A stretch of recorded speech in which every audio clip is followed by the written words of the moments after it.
everyone, welcome back to the session. So in the previous session we have seen about some eliciting requirements, some of the groundwork we have seen. So let us go for the eliciting of some more requirements. So what is the meaning of eliciting? Eliciting is nothing but out of the some group. So we are getting the some objective. For me that means, so here the customers will give the so many of the requirements. Out of those requirements, which requirements we have to consider? So in order to consider these requirements, the coming output is the product will work like this. So how can we predict? So that is the eliciting. Okay, the meaning of the word eliciting. So in this eliciting requirements, previous session we have seen some of the eliciting requirements, some negotiation, some validating functions. So we have seen that. So apart from that, quality function deployment. So QFD.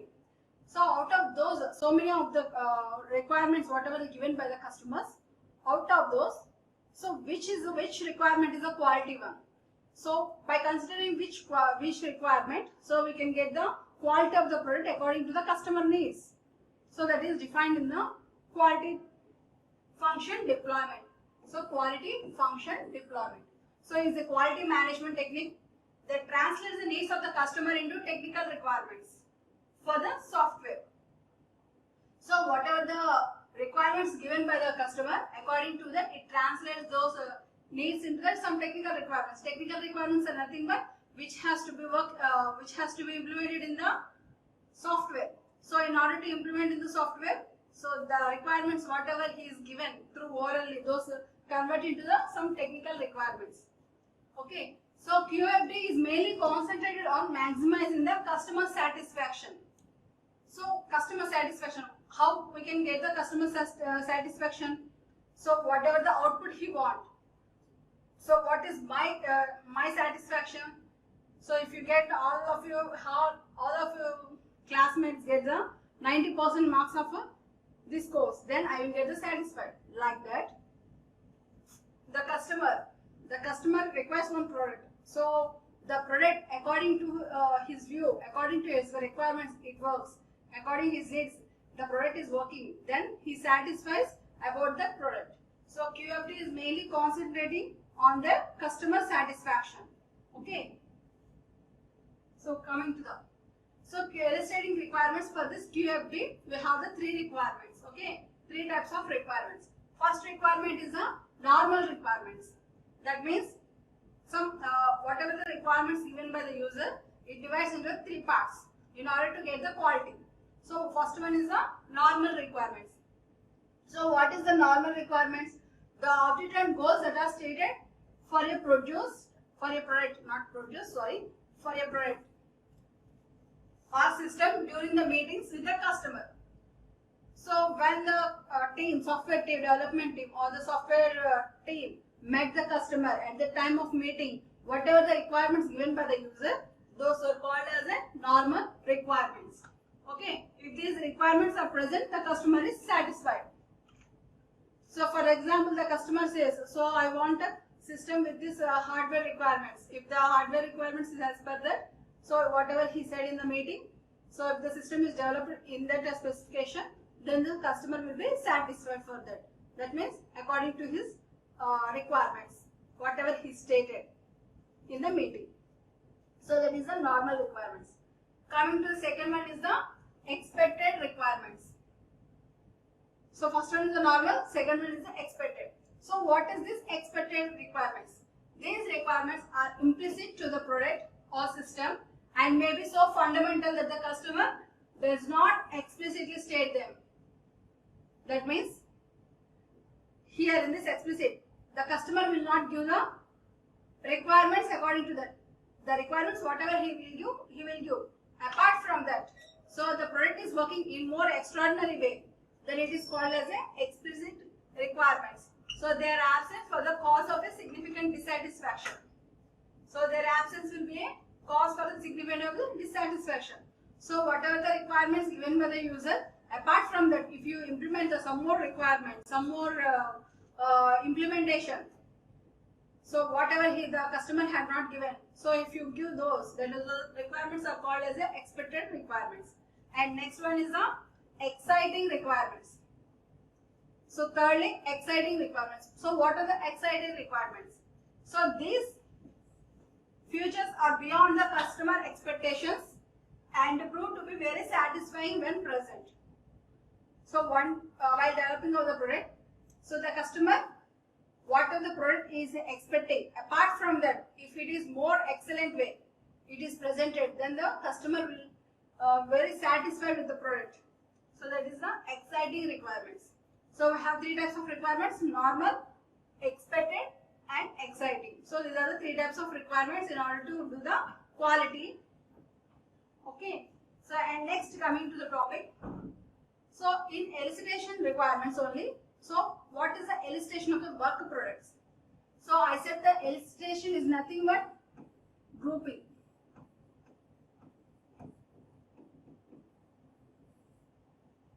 Okay, elicitation of the work products. So what is elicitation of work products? So the work products produced as consequence of the requirements. Work products are nothing but the product which is going to be work. Okay, either it is a system or whether it is a software product, whatever it is.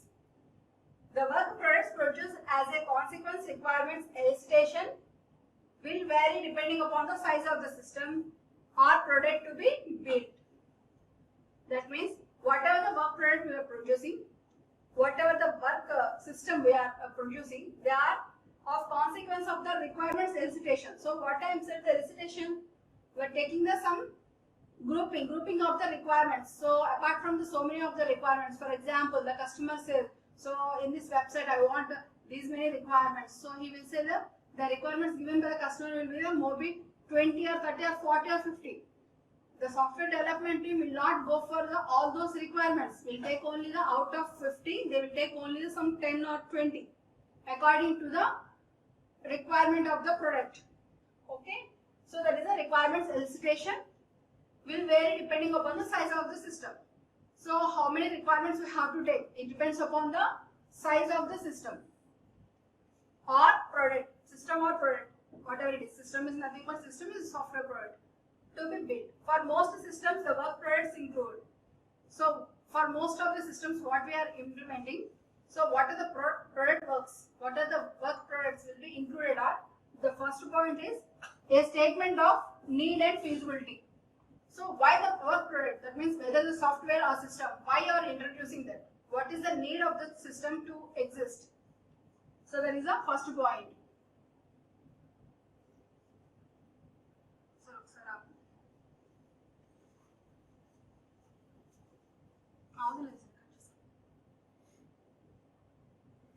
So that is the first point. And next point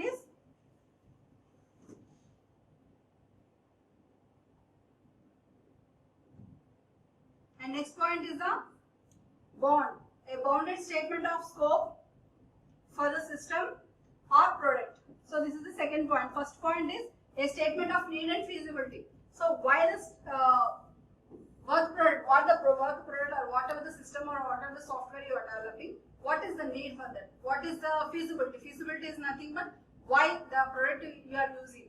So for what purpose the product is getting into the existence. Okay, so that is the first statement. Second point is a bounded statement of scope for the system or product. So in order to implement the product, so what is the main scope? So in future, how the product will go into work. So in future, what are the implementations we can implement in that? So we have to say. So one customer coming to the company and saying that I want this software to develop, means they will ask why the software you want. So for what purpose it has to be developed. So for what scope it has to be introduced into the market. So like that they will have some points. Okay. And next point is a list of customers, users and other stakeholders who participate in the requirements elicitation. So in requirements elicitations, they will meet. They will keep a one meeting. So they will gather in one meeting. Apart from the customers, apart from the development team, as well as the users, end users. That means common people will also meet over there and participate over there, and they will take some requirements out of the 50 requirements. So these are the main requirements. Out of 50, this 10 has to be must. They have to be implemented in the system to exist. So like that they will go for the one meeting. So next one is a description of the system technical environment. So what is the technical environment in that? So which environment we are going to use? So which platform we are going to use, introduce the system? So what is the OS? What are the technical specifications? Like that they will discuss. And next, last point is a list of requirements and the domain constraints that apply to each. So what are the requirements? So what are the, for example, it is a website. So which domain it has to be exist? So we will have so many of the domains. So out of those domains, which domain we have to use for that? So and also which are the constraints? Constraints are nothing but the conditions. So what are the conditions we have to apply for each requirement? Whatever the requirements they had taken in the meeting, apart out of that requirements, what are the conditions we have to apply? What are the domains we have to take for those requirements in order to implement? So these are the some work product illustrations. And next, a set of usage scenarios that provide insight into the use of the system or product under different operating conditions. So different operating conditions means, so whether the product is working in some different conditions. For example, browser. Sorry, not browser. So let's go for the website. For example, you people are developing your own website. So whatever the website you are developed, so the website is opening only in the Chrome. We have the different browsers. Only it is working in the Chrome. Only it is working in the Internet Explorer. Only it is working in the Firefox. So what environment it is working? So whatever the product you develop, in which type of environment it is operating. So it is supportable to every operating system. For example, the website is working only in the Mac iOS. It is not working in the Windows OS. Then what is the use? So many of the people will go for the Windows operating systems. OS, Windows, Microsoft Windows only they will use. There some people will use the Apple. So 90%, 80% of the people will use the Microsoft Windows. Then if you develop a software product which works only the Apple OS, then what is the use of the product? So whatever the product you are developing, so it is check under the different operating environments. And next one is any prototypes developed to better define the requirements. So whatever the prototype is nothing but a previous existing product. Okay, developed to be better define the requirements. So what are the requirements? So whatever the product you are developing, it mainly based upon the requirements. Okay. So each of these work product is reviewed by all people who have participated in the requirements elicitation. So we said that to illustrate the requirements, one meeting will be conducted. In that meeting, who are the participants, whether stakeholders or end users or the customers, whoever participated in that team, everyone will use the system, whatever the system you develop. Each and every people in that meeting will work with that system, whether the requirements, what are the requirements the illustration meeting has conducted. So are those implemented or not? They will check by this. Okay. And coming to the next. So up to here we completed the eliciting the requirements. So how we have to take the requirements? After taking the requirements, how can we have to elicitate those requirements? In order to elicit those requirements, what are the quality definition for that? So by taking these requirements, it is a quality one. How can we say? So this is the topic for the eliciting requirements. And next coming to the developing use cases. So before going to the use cases, let us see how to introduce one thing, that is UML. UML, Unified Modeling Language. So this is defined as a Unified Modeling Language.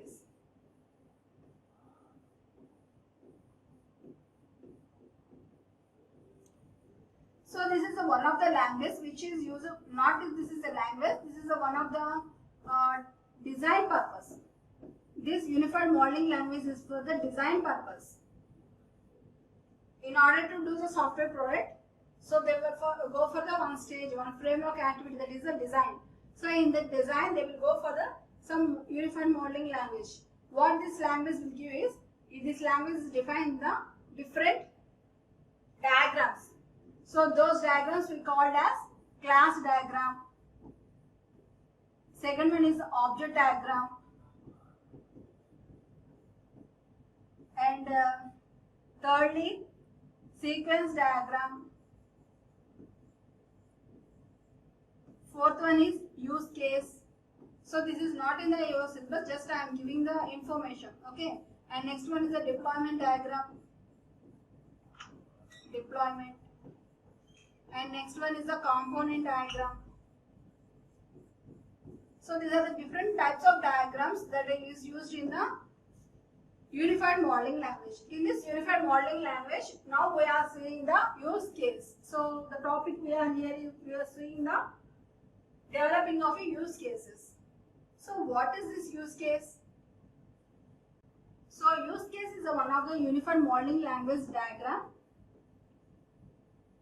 In this use case, so how you data flow charts, how you give the flow charts, like that only. This use case is also used for the how the product way of work, how the product will be work, how the product will be work design has to be done by using this diagram. So in this diagram we will use the oval symbols like this, and also actor. Actor means you will have the like this. So one actor. Okay, whether it is a admin or whether it is a user or whether it is a management team, software team, whatever, this is an actor. Okay, we say this actor. We can also represent like this also. Okay, actor, ovals, and relationships. Relationship by using this arrow symbols. Okay, so these are the things that are used in the use case diagram. Okay, so let us go for the topic. Use cases are defined from an actor's point of view. I said what is the actor? Actor is some symbol which is used to represent here like this in the use case diagram. This actor may be a developer, this actor may be a stakeholder, this actor may be a user. Okay, so use cases are mainly defined from the actor's point of view. So for example, ATM transactions. ATM transactions, how we do? User. I am the user, so that means I am an actor. I will go to the one ATM and I will just keep my ATM card in the machine. I swipe or I will insert the card. So here who is the actor in that? So I am the actor. So the user is the actor who is using the ATM card. Like that, for which design, whatever the product you are going to design, in that who is the actor? So basing upon this use case diagram will be drawn. So an actor is a role. So we said is the actor's point of view will give the use case diagram. Okay, what is an actor? Actor is a role that people or users or devices play as they interact with the software. So whatever I said what I said. So I am interacting with the ATM machine. ATM machine is one of the software.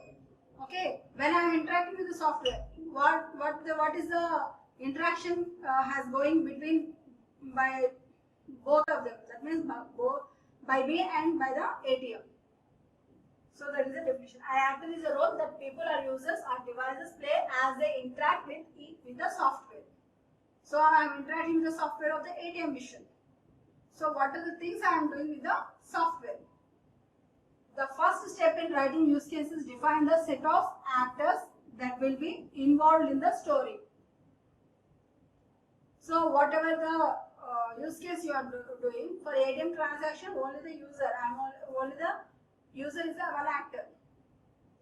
For example, if you go for the library management system, so there is one of the software. For library management system, you will have the 2 or 3 actors. One is the student, one is the librarian.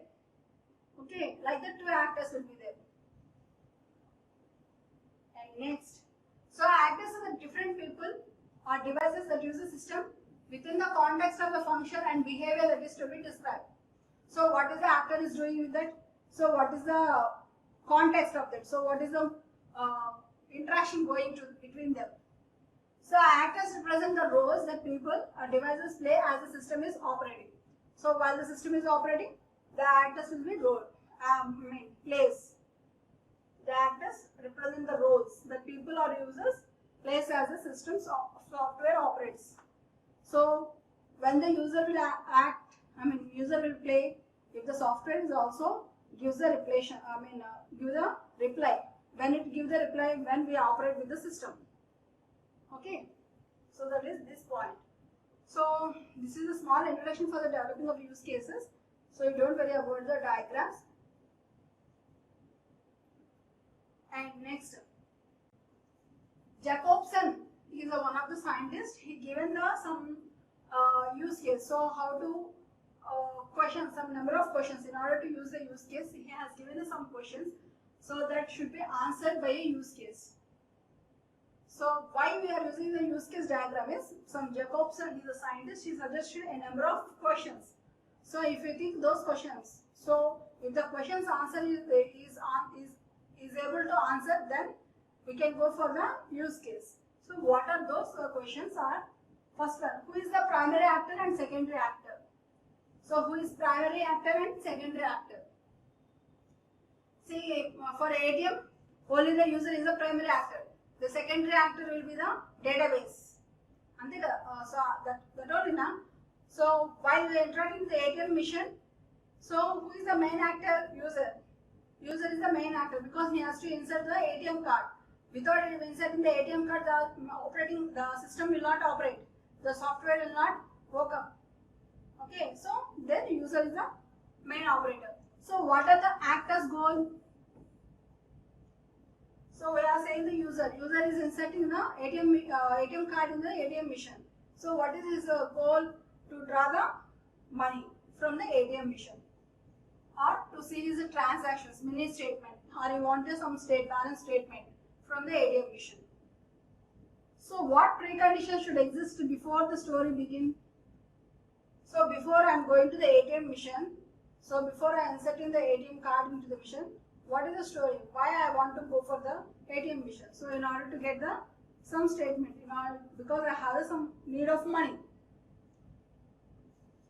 What main tasks or functions are performed by the actor? So what are the functions or what are the tasks I am doing with the ATM machine? So I want to insert the card first, and then I have to give my PIN number. Then only it will ask for what are the transactions you want to do, or whether you are withdraw the money with the fast or withdraw the money slow. With fast withdrawal, not normal banking, or mini transactions, or transferring, whatever, or changing of the PIN. So many of the transactions are there. Okay. So what type of function I want to do? So I want to go for the mini statement. I want to take the mini statement. So that is my task. Okay. So what expectations might be considered as the story is described?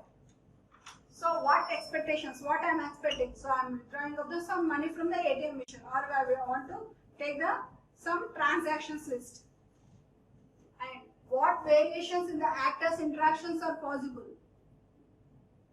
So what type of interactions? So I want to interact with the ATM machine. So how many types of interactions? I want only one type of interaction, that is only with the ATM card. Now we are getting YONO SBI. If it is SBI, you use the YONO Cash. Okay, two types of interactions. So what system information will the actor acquire, produce, or change?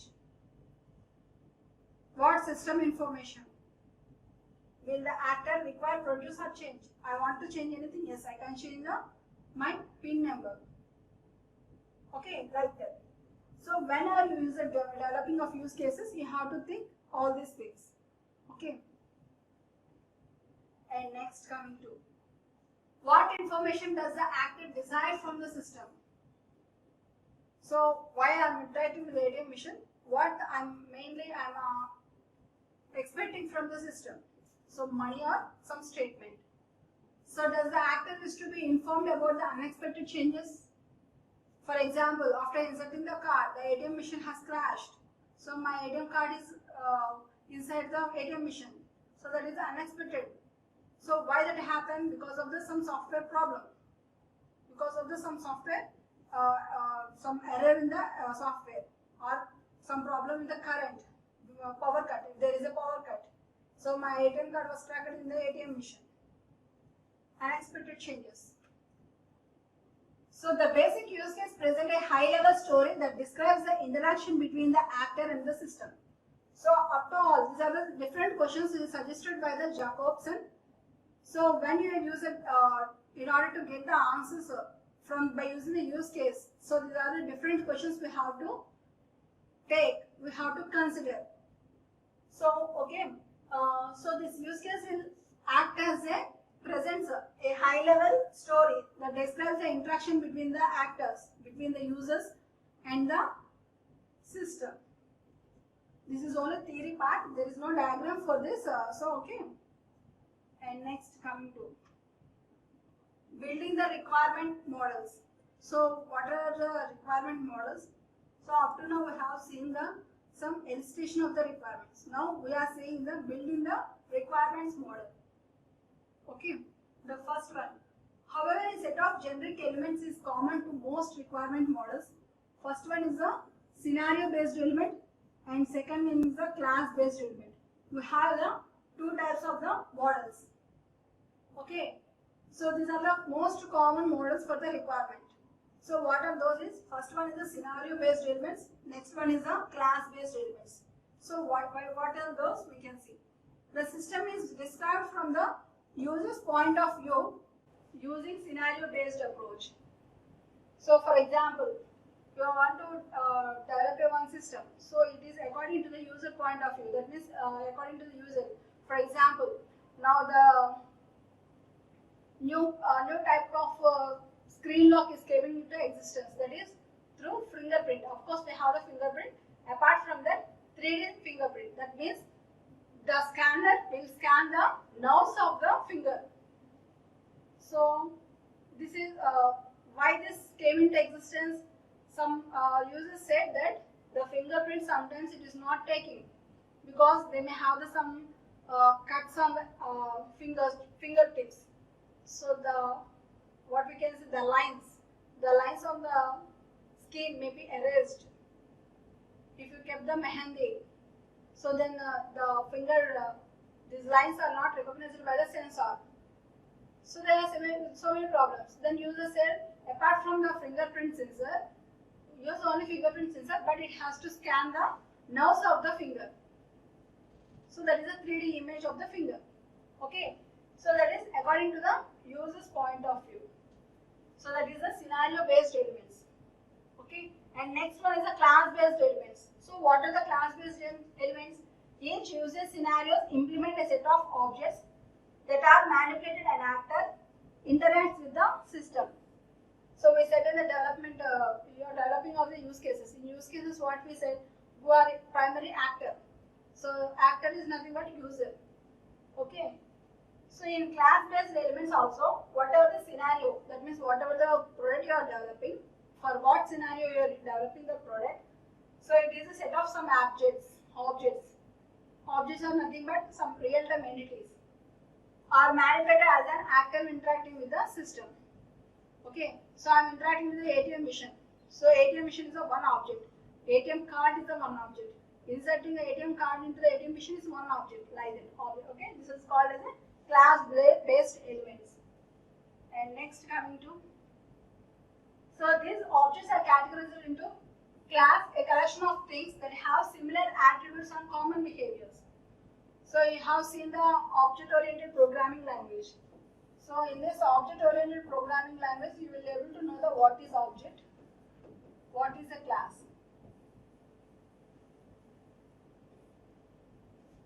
Okay. So what is a class? Class is nothing. You are the class. So what is a class? You people of IT. So you people of IT are called as one class, like of second years, like that. So class is nothing but a collection of things that have similar attributes and common behavior. Attributes are nothing but function. Similar attributes and common behaviors. It is a collection of those are called as a class. Okay. So what are those categories are, first one is the behavioral, second one is flow oriented, and third is the analysis partner.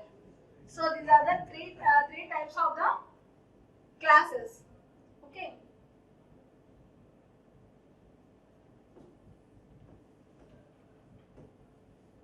So summary for this class. So we have seen the elicitation of requirements.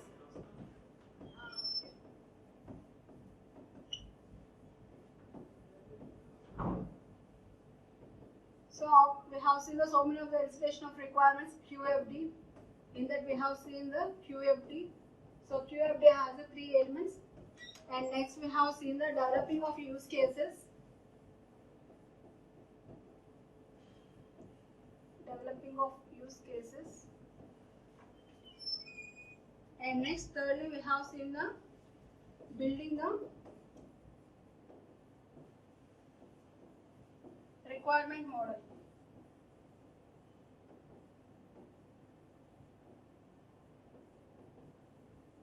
So by this topic, today's session is completed.